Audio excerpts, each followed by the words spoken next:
వచ్చిందంటే శ్రీకాకుళం జిల్లా సంతబొమ్మాల మండలం చెట్లతండ్ర గ్రామానికి రాని భక్తులంటూ ఉండరు. ఇటు జిల్లాతో పాటు పక్కనున్న ఒడిశా నుండి కూడాను ఈ గ్రామానికి వచ్చి ఈ గ్రామంలో కొనిదిరినటువంటి లక్ష్మీనరసింహస్వామి ఆలయం వద్ద ఆ అరటి గెలను కడితే కోరిన కోరికలు తీరుతాయని వినూడించినటువంటి ఈ చెట్లతండ్ర ఈరోజు విషాద ఛాయంలో అలుపుకున్నాయి.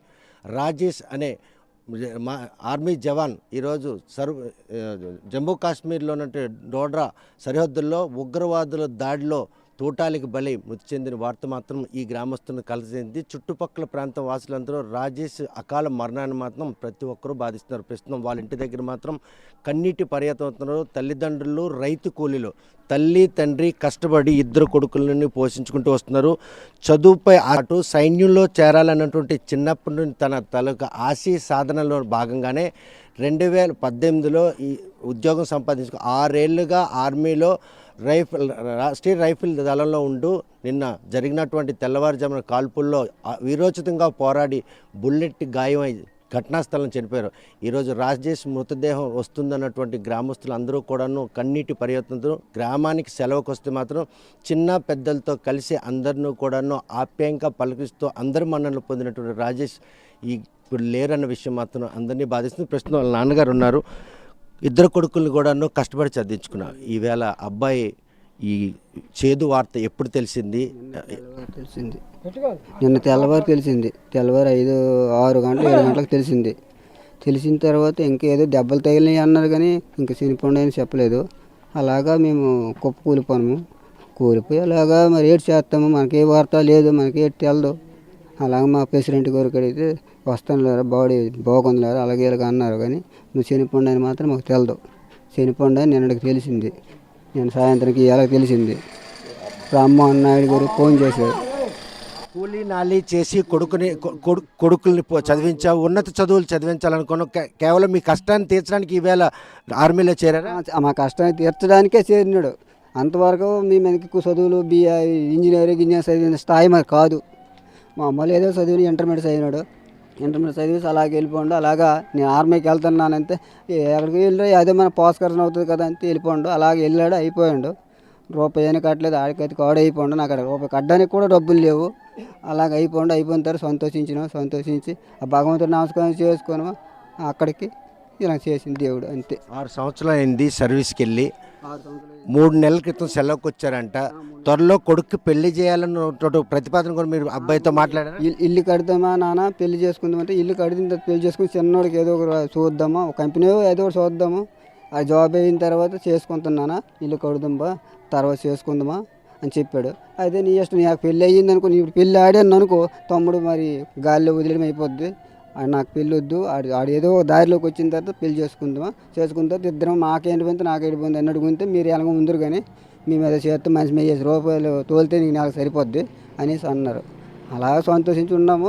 ఇప్పటికి భగవంతు ఇది చేసింది అంతే. ఎప్పటిలోగా మృతదేహం వస్తుందని ఎవరైనా సమాచారం ఇచ్చారా? అవి ఇచ్చితే లోకల్గా ఎవరైనా ఆ ఏర్పాట్లు చేసే పనులు? ఇప్పుడు పొద్దుటికి అయ్యాలకైనా వస్తుందని అంటారు, కానీ ఇంకా జైపూర్లో అక్కడ ఉందట, ఇంకా అయ్యాలకు వద్దని తెలదు. వాళ్ళకి పొద్దుంటికి వస్తుందో మరగంటకు వద్దో తెలదు, వస్తుంది అంత అంటారు. జైపూర్లో ఎక్కడ ఉంది, ఇంకా అక్కడ 2 శవాలకి నువ్వు దింపినారట. దింపిన తర్వాత జైపూర్లో ఉంది, వస్తుంది అంతా. ఆ టైంకి వస్తుంది మనకు తెలదు. ఇంత కాయ కష్టం చేసి కొడుకుని ఉన్న చదువు చదివించలేక ఆయన కృషితో ఆయన ఆర్మీకి వెళ్ళాడు. ఉద్యోగం వచ్చింది, నేడో రేపో పెళ్లి చేయాలన్నటువంటి ఆలోచన తల్లిదండ్రులు. ఈ బాధ పగస్తుడు కూడా వచ్చే పరిస్థితి. పగోడికి రాకూడదు, నా బాధ మాత్రం పగోడికి రాకూడదు. అందరూ మంచిగా ఉండాలి.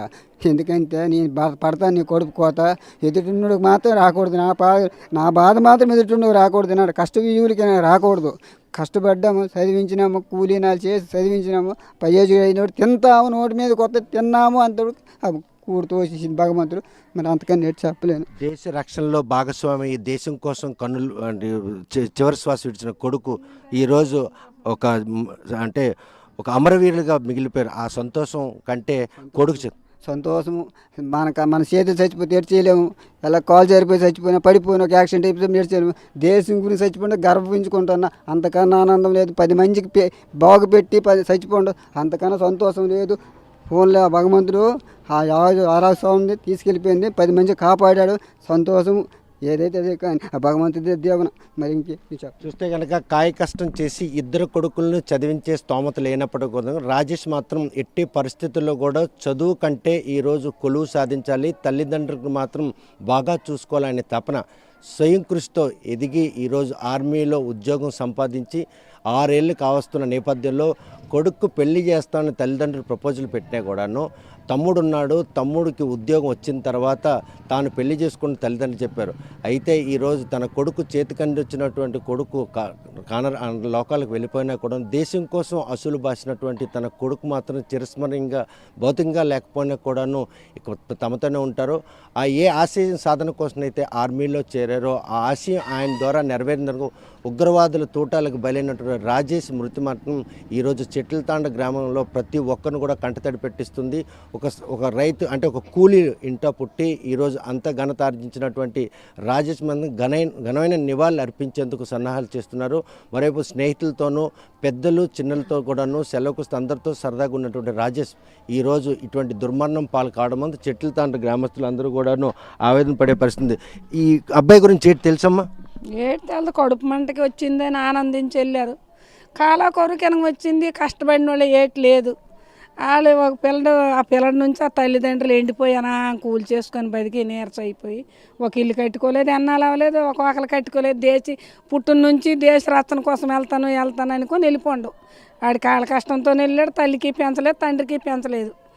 ఆడ ఆదాయం ఏడు తినలేదు. ఈరోజు ఆ భగవంతుడే చూడాలి కానీ మేము ఏడు చేయలేము సార్. మరి చేతికండి వచ్చిన కొడుకు కాకుండా పోయాడు, ఆ తల్లిదండ్రులు కడుపు కోత అసలు పగసలు వచ్చి మరి పోయింది వ్యాపారం. మరి అన్నం బతుకుతారు, నడువులు ఇరిగిపోయినాయి తల్లిదండ్రికి, వాళ్ళు పెంచలేరు కూడా ఉంది కాబట్టి మరి వాళ్ళు కూర్చుండిపోయారు. వాళ్ళు లేపితే లెగడం లేదు మోనాలని తెలిసి వాళ్ళు చాలా బాధపడతారు. చాలా బాధాకరం. చూడండి, ఆలించండి ఒకసారి మమత కడితే ఆయన చూస్తే కనుక ఈరోజు కుటుంబం సభ్యులే కాకుండా గ్రామస్తులు అందరూ కూడాను ఆ కుటుంబానికి వచ్చిన కష్టం చూసి కన్నీటి పరిమితం అవుతున్నారు. రాజేష్ని సెలవుకి వచ్చినా కూడా పలక మీతో పాటు ఎలాగుంటుంది? మా పూట మరి ఏటు కూలి బతికినయ్యా చెప్పు. కూలి చేసుకొని ఒకళ్ళ బాధ పెట్టలేదు, ఒకళ్ళ బండి పెట్టలేదు. మంచి కుటుంబము వెళ్ళినవరకు దారి చూపినారు, వడ్డీ ఇచ్చినారు, గెంజి ఇచ్చినారు. అంత మంచి కుటుంబం లేరు మరి ఇక్కడ. వాళ్ళకి లేకపోయినా కూడాను ఉన్న దాంట్లో ధర్మం చేసినారు. అయిపోద్ది ఆపత అంత ఆపదకు ఒకళ్ళ కాడ తెచ్చేనే ఆపత నిలబెట్టాడు. మరి అలాంటి ఇంత బాధ తెచ్చి భగవంతుడు పెట్టింది. కష్టపడితే కడుపు తొడుతుంది, కష్టపడిపోతే భూమి లేదు. ఉద్యోగం వచ్చిన తర్వాత రాజేష్ దాని తెగువ ఎవరి కష్టం వచ్చినా కూడాను నేను ఉన్నాను. వాడు కూలి చేసిందేనో ఒకరికి సాయం చేసాడు, కష్టపడినేనే సాయం చేసాడు. అలా తోడికి ఇలా బాధ తెచ్చి పెట్టింది. ఇప్పుడు కష్టపడడానికి కాలిరిశాంది దేవుడు. ఏటు లేదు, పేద పరిస్థితి. ఇక నా పరిస్థితి భగవంతుడు ఎలాగో ఆలోచిస్తుంది చెప్పయ్యి. బాబా, యువకులు చాలా మంది దేశ రక్షణ కోసం వెళ్ళాలని తప్పిస్తుంటారు. అందులో భాగంగా రాజేష్కి అరుదైనటువంటి గౌరవం లభించింది. 6 ఏళ్ళకి ఉద్యోగం చేసుకుంటారు. ఇటువంటి ఘటన ఒకటి వస్తుందని ఎప్పుడైనా అనుకున్నారా? ఎప్పుడు మన ఏరియా ఆడు చాలా మంచోడయ్యా. తల్లిదండ్రికి ఉపకారం చేస్తేనే రచ్చన గురించి వెళ్ళాడు. మరి అంతకు తోడు మరి ఆడు చేయలేకపోండు, నగ్గలేకపోండు. మరి అక్కడికి అది సమస్య కూర్చింది. మరి ఇప్పుడు వాళ్ళ పరిస్థితి అది ఒకలాగా మారిపోయింది. రాజేష్ తెగువ ఈరోజు చెట్లతాండ్ర పేరు ప్రపంచానికి చాటే విషయంలో ఉంది. చాలా గర్భంగా ఉండేది అది. మరి ఇప్పుడు బాధ వచ్చింది. ఆ బాధకి తట్టుకోలేరు తల్లిదండ్రి. ఏడు బతకడం కూడా కష్టము. వాళ్ళ తాలూ పరిస్థితి పిల్ల తల్లి 4-5 ఉన్నారు. వాళ్ళు ఎనం బతుకుతారని వాళ్ళు ఇప్పుడు తల్లకిందల అయిపోతారు. ఏం చేస్తాము? బతుకు గురుండే పొంచిన కొడుకే పోయినప్పుడు తల్లిదండ్రి ఏడు బతుకుతారు? వాళ్ళ పోతకరసిన అన్నం అవుతుంది. అది ప్రభుత్వం తొలగిది చూపెట్టాలి. చూస్తే కనుక రాజేష్ దుర్మరణం మాత్రం ఆ కుటుంబంలో ఈరోజు ఒక రకంగా విషాద ఛాయలు అలుముకోవడంతో పాటు కాయ కష్టం చేసి కొడుకులను పెద్ద చేసి వారి అభిష్టానికి అనుగుణంగా వాళ్ళు కొలువులు సాధించారు.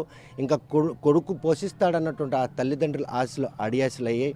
ఈరోజు దేశ రక్షణ దళంలో చేరి ఉగ్రవాదులతో పోరాడి అకాలమరణ అంటే వీరమరణం పొందినారు. ఈ గ్రామానికి ప్రపంచానికి చాటారన్నటువంటి ఒక ఆనందం చలా లేకపోతే ఆ నిరుపేద కుటుంబంలో పుట్టి తల్లిదండ్రులని పోషించాలన్నటువంటి ఆయన ఆకాంక్ష నెరవేరకుండా అర్ధాంతరంగా వెళ్ళిపోయారన్నటువంటి ఆవేదన మాత్రం వారిని మిగిచింది. ఎప్పుడు మృతదేహం గ్రామానికి చేరుతున్న గ్రామస్తులతో పాటు చుట్టుపక్కల గ్రామస్తులందరూ వేచి చూస్తున్నారు. చెట్ల తాండ్ర పేరును మాత్రం ప్రపంచానికి చాటారు. ఇప్పటికే ఈ ఊరు పేరు తెలియని వారందరూ భీష్మ ఏకాదశి పర్వదినం వచ్చిందంటే పొరుగు రాష్ట్రం ఒడిశాతో పాటు శ్రీకాకుళం, విజయనగరం, వైజాగ్ జిల్లాలను కూడా ఈ గ్రామానికి వచ్చి లక్ష్మీనరసింహ స్వామి దేవాలయంలో అరటిగెలను సంతర్పణ చేసి వారి కోరికలు తీసుకుని ఈ గ్రామానికి చెందినటువంటి రాజేష్ ఈరోజు ఉగ్రవాదులు చెరలో పడి ఈరోజు తోటలకు బలి మృతి చెందారు. ఆర్మీలో విధి నిర్వహణలో చనిపోయినటువంటి రాజేష్కి మాత్రం ఘన నివాళులు అర్పించేందుకు స్నేహితులు, సన్నిహితులు, బంధువులు, జిల్లా యంత్రాంగం కూడా సన్నాహాలు చేస్తుంది. చెట్ల దండ నుండి వీడియో జర్నలిస్ట్ రామకృష్ణతో సత్యం, RTV శ్రీకాకుళం. జమ్మూ కాశ్మీర్ డోడా జిల్లా సరిహద్దుల్లో జరిగిన